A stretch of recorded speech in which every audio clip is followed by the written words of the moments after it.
ఒకవేళ ఈరోజు నీకు శాంతి లేదా, సమాధానం లేదా, నీ భారాన్ని నువ్వే మోసుకుని నలిగిపోతున్నావా, నీ భారాలన్నీ నీ మీదే వేసుకుని భయంకర పరిస్థితుల్లో కొట్టుమిట్టాడుతున్నావా, Jesus Christ is calling you today. యేసు ప్రభు ఈరోజు నిన్ను పిలుస్తున్నారు. ఆయన ప్రేమగల దేవుడు, ఆయన నీకోసం సిలువలో మరణించిన దేవుడు, ఆయన నీ భారాలన్నీ తన మీద వేసుకుని సిలువను మోసిన దేవుడు ఆయన. సిలువ అంటే కేవలం మనం అనుకున్నది మాత్రమే కాదు, సకల లోక పాప భారాన్ని యేసు ప్రభు తన భుజాల మీద వేసుకున్నారు. ఆయన భరించాడు, మోయగలిగిన దేవుడు ఆయన. నీ భారాన్ని మోసాడు ఆయన.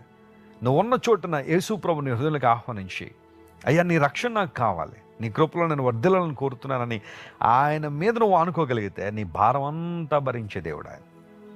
ఓ దేవుని సేవకుడు ఇలా అంటాడు, ఈరోజు నాకు చాలా పనులు ఉన్నాయి, చాలా పనులు నేను చేయాల్సిన వాడినై ఉన్నాను, చాలా బాధ్యతలు నా మీద ఉన్నాయి. అందరూ బట్టి ఈరోజు నేను రోజువారీ కన్నా ఎక్కువ ప్రార్థన చేస్తాను అన్నాడు. మనం ఏమంటాం, ఈరోజు చాలా పనులు ఉన్నాయి కాబట్టి ప్రార్థన తగ్గించేద్దాం, వాక్యం తగ్గిద్దాం అనుకుంటాం. కానీ ఆయన ఏమన్నా తెలుసా, ఈరోజు నాకు చాలా పనులు ఉన్నాయి కాబట్టి నేను ఎక్కువసేపు ప్రార్థన చేస్తాను, నేను ప్రార్థన చేయడం ద్వారా దేవుడు ఆ పనులను తేలిక చేస్తాడని. ఎంత చక్కని మాట. దేవుని మీద ఆనుకోవడం అంటే అదే, ఆయన మీద మన భారం వేయడం అంటే అదే. గర్భవాసినైనది మొదలుకొని నీవు నాకు ప్రాపకుడు అయి ఉన్నావు ప్రభు. ఈరోజు నీ భారాన్ని మోసే దేవుడు ఆయన, నిన్ను భరిస్తున్న దేవుడు, నీ జీవితంలో నూతనమైన కార్యాలు చేయడానికి ఇష్టపడుతున్న దేవుడు ఆయన.